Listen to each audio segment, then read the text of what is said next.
नमस्कार विद्यार्थियों, आज इस वीडियो में हम कक्षा 8 विज्ञान के अध्याय 4 दहन और ज्वाला के सभी महत्वपूर्ण उत्तर को पढ़ेंगे। अगर आप class 8 science chapter 4 question answer या Bihar board class 8 science chapter 4 के प्रश्न उत्तर खोज कर आए हैं तो यह वीडियो आपके लिए है। आज इस अध्याय में प्रश्नों के क्रम से समझेंगे, एक एक करके समझेंगे। इस वीडियो के अंत तक जरूर चलिए। तो चलिए शुरू करते हैं। क्या दहन और ज्वाला, तो चैप्टर दहन ज्वाला है और इसका प्रश्न हम लोग प्रश्न उत्तर करने वाले हैं, ठीक है। और ये तुम्हारा क्लास है क्लास 8, ओके। तो चलो इसका प्रश्न उत्तर हम लोग शुरू करते हैं, ठीक है। तो ये रहा तुम्हारा पहला प्रश्न। क्या रहा पहला प्रश्न? पहला प्रश्न कह रहा है कि लकड़ी दहन की परिस्थितियों की सूची बनाइए। दहन की परिस्थितियों की क्या बनाइए? सूची बनाइए। तो चलो इसका आंसर देखते हैं क्या हो सकता है। तो देखो, दहन के परिस्थितियों की सूची निम्नलिखित है। क्या होना चाहिए? सबसे पहले दहन के लिए 3 आवश्यक शर्तें हैं। 3 आवश्यक शर्तें हैं। सबसे पहले दाह्य पदार्थ होना चाहिए। क्या होना चाहिए? दाह्य पदार्थ होना चाहिए, यानी कि ईंधन की उपस्थिति होनी चाहिए। उसके बाद ऑक्सीजन वायु की उपस्थिति होना चाहिए। उसका ज्वलन ताप तक पहुंचाने का कोई साधन होना चाहिए। समझ आया कि नहीं आया? दाह्य पदार्थ जैसे लकड़ी हो गया, कागज हो गया, पेट्रोल हो गया, एलपीजी हो गया, ये सारी चीजें होनी चाहिए, है ना। कक्षा 8 में तुम लोग इतना अच्छा चीजें पढ़ रहे हो, ये बहुत बड़ी बात है कि नहीं? इतने शानदार तरीके से पढ़ रहे हो सारे चैप्टर को, उसके बाद फिर उसका क्वेश्चन आंसर इत्यादि इत्यादि, है ना। ऑक्सीजन वायु की उपस्थिति, देखो जब कभी भी वायु नहीं रहेगा, यानी कि ऑक्सीजन अगर नहीं रहेगा तो कुछ भी जलेगा नहीं, है ना। कुछ भी चीजें ढक करके जलाओगे तो वो जलेगा नहीं। जैसे कि तुम्हारे क्लास के क्रियाकलाप में था, मोमबत्ती को ढक करके जलाया जा रहा था, बुझ गया ना। क्यों? क्योंकि उसको ऑक्सीजन नहीं मिल रहा था। लेकिन अगर ऑक्सीजन नहीं मिलेगा तो वो क्या हो जाएगा? बुझ जाएगा। तो जलने के लिए किसकी आवश्यकता है? ऑक्सीजन की आवश्यकता है। उसका ज्वलन ताप की प्राप्ति, है ना।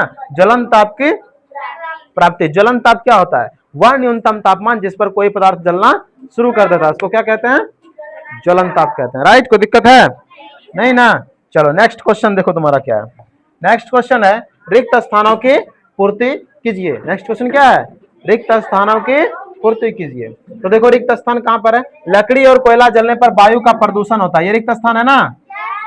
वायु का क्या होता है? प्रदूषण होता है। घरों में काम आने वाला द्रव ईंधन है जिसे एलपीजी कहते हैं। क्या कहते हैं?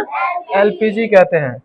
जलना प्रारंभ होने से पहले ईंधन को उसके ज्वलन ताप तक पहुंचाना पड़ता है। कहां तक पहुंचाना पड़ता है? ज्वलन ताप तक पहुंचाना पड़ता है, ठीक है ना।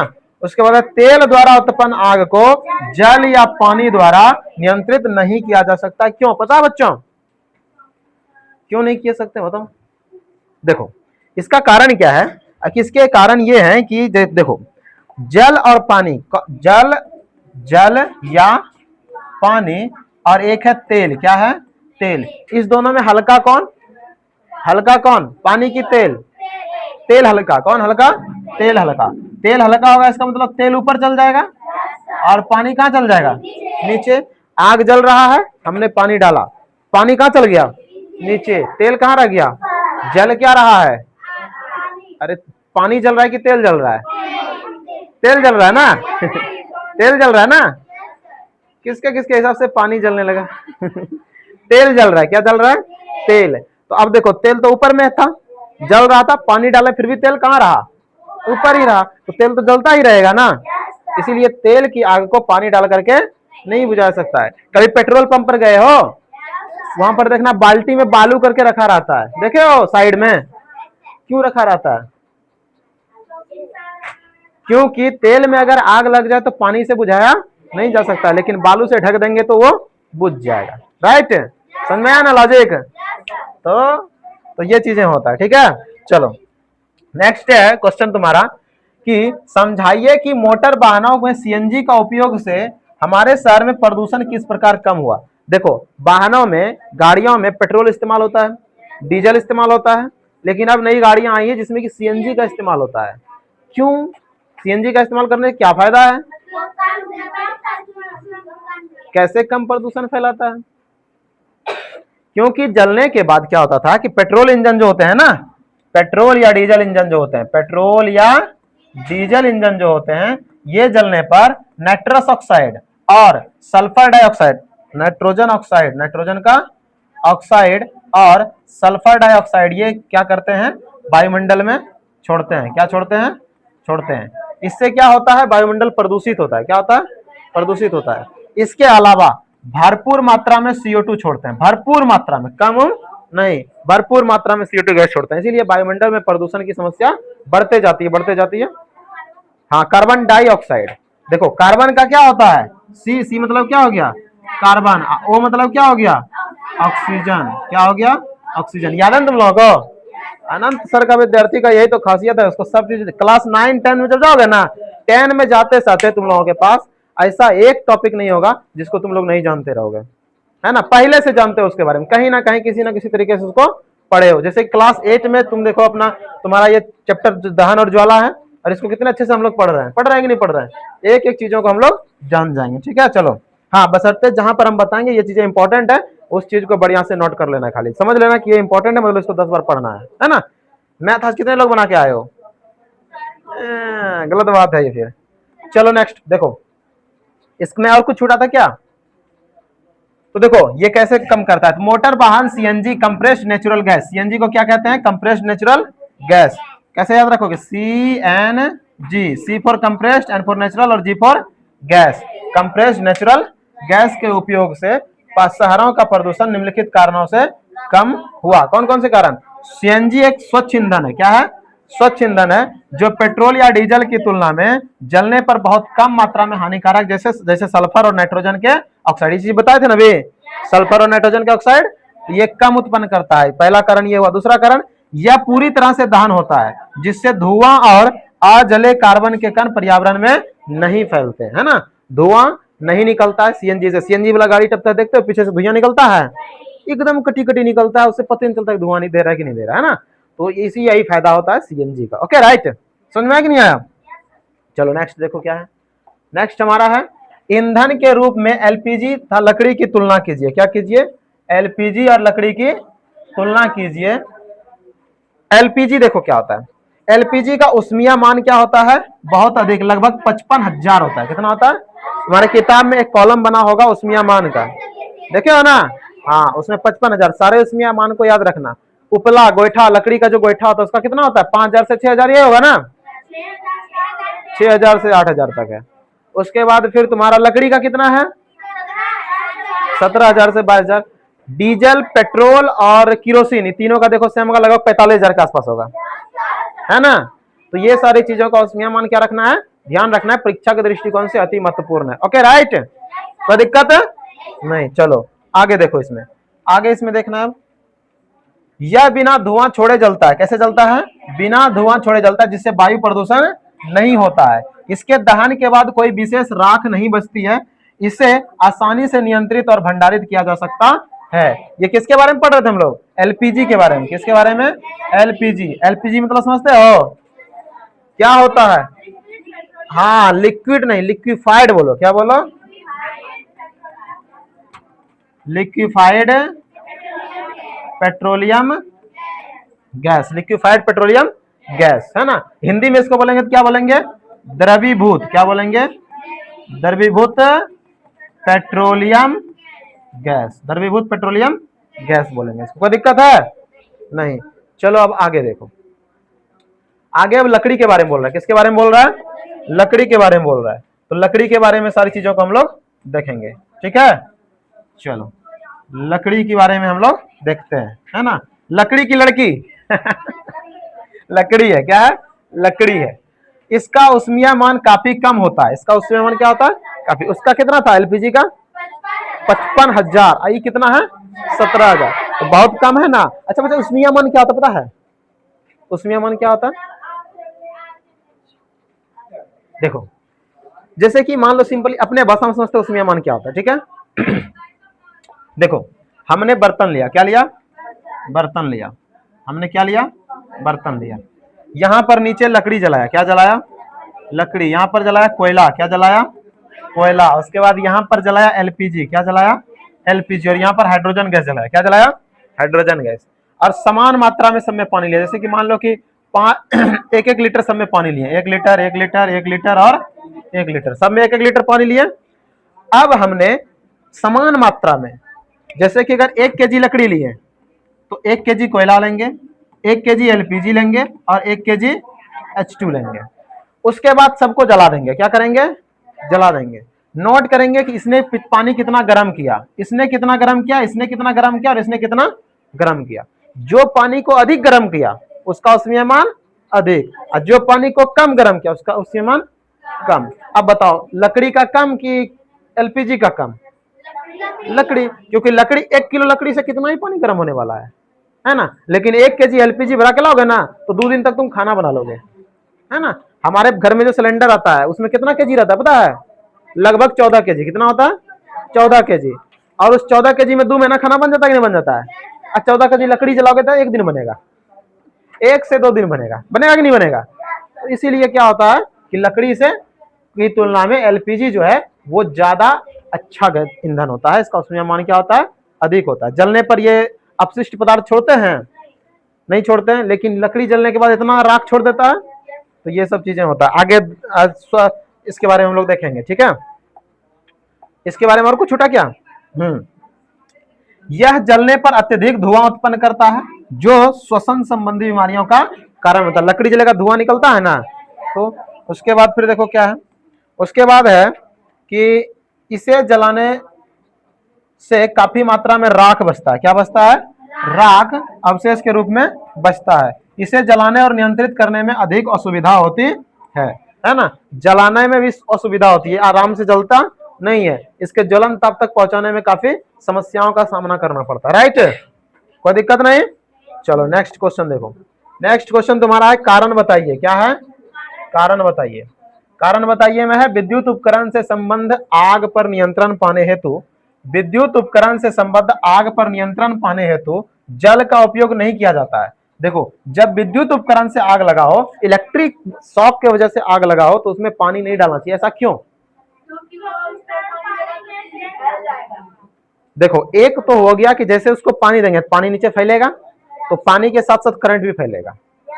उसके बाद जब हम भिजाने मतलब बुझाने के लिए जाएंगे ना तो हमें भी करंट से क्षति हो सकती है। लेकिन अगर हम पानी की जगह इस्तेमाल करें तो क्या करें, है ना। तेल का इस्तेमाल करेंगे, तेल में आग ना लगेगा? कैसन बात कर रही है, तेल में तो और आग लग जाए, तो बवाल कांड कर रही है। ये तो कह रही है आग में घी डालो। स्वाहा। बालू का इस्तेमाल करेंगे। बिजली से लगी हुई आग जो होती है उसमें सबसे महत्वपूर्ण चीजें होती है, वो सबसे महत्वपूर्ण चीजें होती है कि उसमें ये सिलेंडर का इस्तेमाल करो। किसका इस्तेमाल करो? सिलेंडर का इस्तेमाल करो। ये सिलेंडर देखे तुम लोग? अग्निशामक यंत्र देखे हो? हाँ तुमको दिखाते हैं, रुको तनिक तुमको दिखाते हैं। हाँ हाँ हाँ वो भी है, बच्चा चित्र बनाया है। अरे मेरा एलपीजी कहाँ चला गया बे?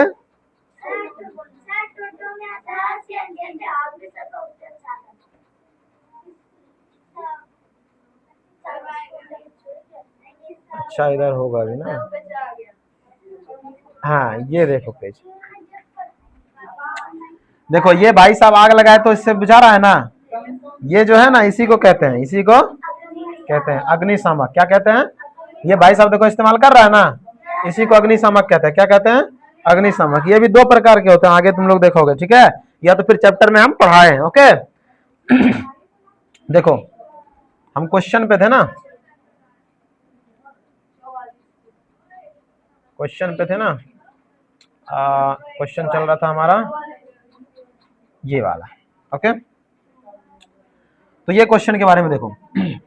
कह रहा है उत्तर साधारण जल विद्युत का अच्छा, साधारण जल विद्युत का जो होता है वो क्या होता है? अच्छा सुचालक होता है। यदि विद्युत उपकरण में लगी आग पर जल डाला जाए तो बुझाने के क्रम में हमें भी विद्युत का झटका लग सकता है। इसीलिए उसको करंट लगने से, विद्युत झटका करंट लगने से बचने के लिए उसको नहीं डालते हैं पानी। इसीलिए कहीं पर भी अगर विद्युत से आग लगी हो तो उस पर पानी डाल करके कभी नहीं बुझाना। नहीं तो तुम जाना आग लगा हो पानी मारो, आग लगा हो पानी मारो, आग लगा हो पानी मारो, और जैसे मारोगे पानी तुम शुरू कर दोगे करने के लिए। तो ऐसा ना हो इसके लिए तुमको ये जानकारी रखनी क्या है? जरूरी है कि ताकि पानी मारे ना तो हमरे पता चला आग बुझाने के लिए तुम गए, आग तो बुझाने के तुम इधर बुझ करके बैठे हो। मामला खराब हो जाएगा, है कि नहीं। तो ये चीजों को ध्यान रखना, ओके। चलो देखो आगे। आगे इसमें है एलपीजी लकड़ी की उपेक्षा अच्छा घरेलू ईंधन है। एलपीजी क्या है? लकड़ी की उपेक्षा अच्छा घरेलू ईंधन है। कैसे? तो इस चीज को हम लोग देखते हैं। ठीक है, चलो। तो क्या हो जाएगा कि एलपीजी का ऊष्मीयमान लकड़ी से बहुत अधिक होता है, और यह धुआं, सब तो हम पढ़ चुके हैं, है ना।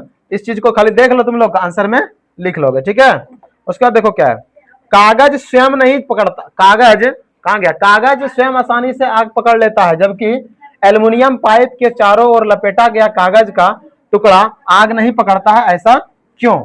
इसका मतलब कह रहा है कि तुम्हारे पास एक किताब है, क्या है? किताब है, और किताब में जल्दी आग नहीं पकड़ता है, लेकिन अगर अलग अलग कागज को रख दोगे, उसके बाद उसमें माचिस मारोगे, फक से आग पकड़ लेगा और एकदम धधक जाएगा। धधक जाएगा? नहीं धधक जाएगा। ऐसा क्यों? जैसे कि सिंपली मान लो कि तुम्हारे पास किताब है, कॉपी है, कॉपी में आग लगा तो जलेगा वो, है ना। अब वही कॉपी का एक एक पेज फाड़ फाड़ करके एक डब्बे में रख दिए, ठीक है, बड़ा सा डब्बे में रख दिया, फिर नीचे ही रख दिया, उसके बाद उसमें आग लगाए। बताओ ज्यादा तेज आग किसमें लगेगा? फाड़ा हुआ जो अलग अलग रहेगा उसमें, है ना। क्यों? इसकी कुछ यहाँ पर देखना है। तो एल्युमिनियम धातु उष्मा का एक उत्तम चालक है।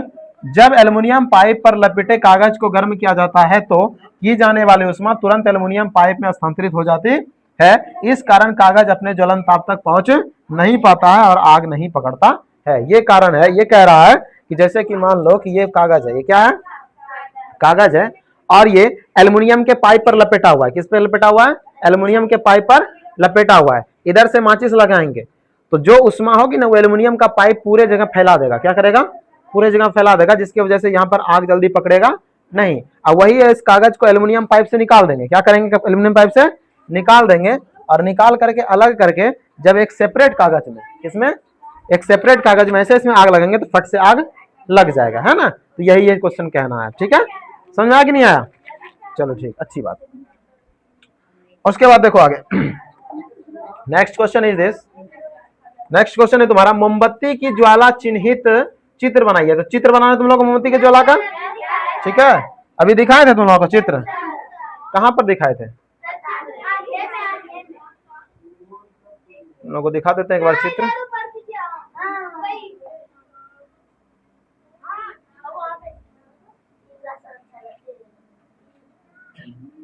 देखो, मोमबत्ती का ज्वाला की यही चित्र तुमको बनाना है। ठीक है, ये चित्र क्या करना है? बनाना है तुमको। ओके, हट बे। यही चित्र क्या करना है? बनाना है तुम लोगों को। ठीक, यही चित्र सेम टू सेम तुमको क्या करना है? बनाना है। समझ में आया कि नहीं आया? बना लोगे ना? कोई दिक्कत नहीं? कोई दिक्कत नहीं ना? बना लेना। ठीक है, ये चित्र तुम लोग अच्छा सा बना करके तुम लोग लाना। ठीक, यही same to same. Okay, this is your homework. ये क्या रहा तुम्हारा? होमवर्क रहा। ज्वाला के तीनों क्षेत्र को दिखाइए। ठीक है, कोई दिक्कत नहीं? चलो आगे। अगला प्रश्न है, मोमबत्ती का चिन्हित चित्र बनाइए। हो गया ना? इसमें देखो, बाहरी क्षेत्र जो होता है हल्का नीला होता है, बाहरी क्षेत्र सबसे अधिक गर्म होता है, मध्य वाला क्षेत्र कम गर्म होता है, ये पीला होता है, और यही क्षेत्र से प्रकाश फैलता है। क्या फैलता है? प्रकाश फैलता है। और अंदर वाला क्षेत्र काला। मोमबत्ती कभी बुझाए हो? बुझाने के बाद उसका बत्ती कैसा रहता है? काला। वही क्षेत्र होता है आंतरिक क्षेत्र। क्या होता है?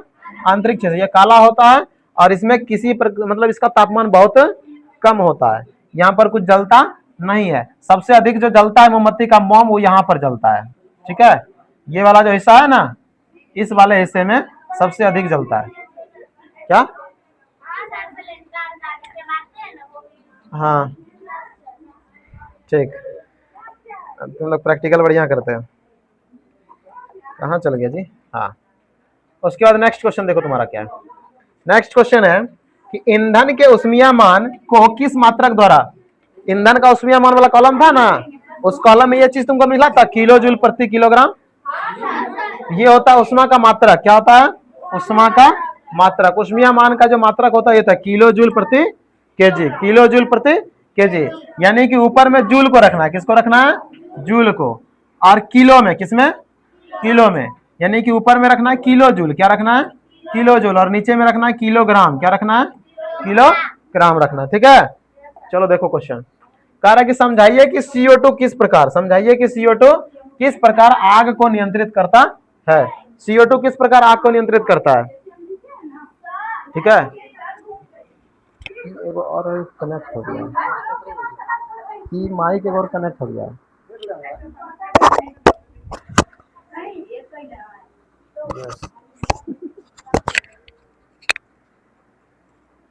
उसमें फिर हो जाएगा। तो देखो बाबू, तो CO2 किस प्रकार आग को नियंत्रित करता है। तो आग को CO2 नियंत्रित इस प्रकार करता है कि वो क्या करता है CO2, जैसे जैसे CO2 आग के पास गया है ना, हमारे पास अग्निशामक यंत्र में CO2 रहता है ना, उसका पाइप निकाले और निकाल करके जैसे फायर किए एकदम हन से निकल करके जाता है और जा करके फैल जाता है CO2। क्या हो जाता है, CO2 फैल जाता है। अब मान लो कि तुम लोग इस रूम में बैठे हो, इस रूम में भर दे धुआं से एकदम खाली CO2 करते हैं, क्या करते हैं, खाली CO2 गैस ला दे, तुम लोग सांस ले पाओगे, एकदम छटपटाओगे है ना, और छटपटा करके मन करोगे बाहर जाए, कहां जाए, बाहर जाए। अब बताओ आग के साथ भी ऐसा ही कर दे, आग को भी तो ऑक्सीजन जिंदा रखता है ना। अब क्या करेंगे, आग के पास भी खाली कार्बन डाइऑक्साइड देंगे, क्या होगा, आग कहेगा बाबू हम चल लियो, हम कहां कर लियो, चल लियो, हम ना रह पार वो यहाँ, ऐसा कहेगा कि नहीं कहेगा, कहेगा ना, हम यहाँ नहीं रह पार वो। अब यही किया जाता है, मान लो यहाँ पर फगुनिया है, कौन है यहाँ पर, फगुनिया, अरे फगुनिया इज माय फेवरेट यहाँ पर फगुनिया है, कौन है, फगुनिया है। अब फगुनिया को लग गया आग, no no no no no 2 minute, Phaguniya के को क्या लग गया, आग, फगुनिया को क्या लग गया, आग, फगुनिया को आग लग नहीं गया, फगुनिया में आग लग गया है ना, फगुनिया को आग लग गया, फगुनिया को कोई टॉयलेट जैसा थोड़ी चीज है, फगुनिया को लग गया कि नहीं, फगुनिया में आग लग गया, क्या लग गया, आग लग गया। ये फगुनिया देखो कितना स्मार्ट, फगुनिया सॉरी स्मार्ट नहीं ब्यूटीफुल है, क्या, अरे भाई हाँ, अब ना हुई फगुनिया, सो ब्यूटीफुल है ना, एलिगेंस लाइक अ वाव तो ये फगुनिया है, ये कौन है, फगुनिया है। फगुनिया में क्या लगा, आग लगा, फगुनिया को क्या लगा, हाँ, अरे फगुनिया को हाथ आग लग रहा है तो वो, अरे आग लग गया फगुनिया, अरे भाई हाथ भी है पैर दोनों ने किस तरह दिखा तुमको पैर है? अब क्या नाचेगी पैर से, बुड़बक लड़की। फगुनिया मतलब आग से झुलस रही है, तुमको उसका अंगुरी दिख रहा है, बरतुआरी करना तुमको उसके साथ, बकलो लड़की से देखो यहाँ के गोरी हो गई, फेयर लवली लगाई है, तुमको क्या पता है फगुनिया इज लगाइंग फेयर लवली, 7 दिन में इधर से इधर समझ रहे हो ना, इधर से इधर, हमको कोई गोरा कर दे तब बताएं फेयर लवली का दम। देखो यहाँ सुनो ध्यान से, आप आगे ध्यान दो, फगुनिया को आग लगा तो इसको क्या करता है, कंबल से ढक देंगे, क्या करेंगे, कंबल से ढक देंगे। ऐसा क्यों, देखो जैसे कंबल से उसको ढकेंगे तो क्या होगा, ऑक्सीजन बाहर से आ रहा था आग के पास, कंबल से ढकेंगे ऑक्सीजन बाहर से आएगा, जैसे ऑक्सीजन खत्म आग बोलेगा बाय बाय, बोलेगा कि नहीं बोलेगा, बोलेगा ना, फगुनिया को गए बाय बाय बोलेगा, क्या बोलेगा, बाय बाय बोलेगा। तो इसीलिए क्या होता है कि हम लोग क्या करते हैं उसको कम, मतलब कि कार्बन डाइऑक्साइड जब आग के पास जाता है तो वो क्या करता है, क्या करता है, वो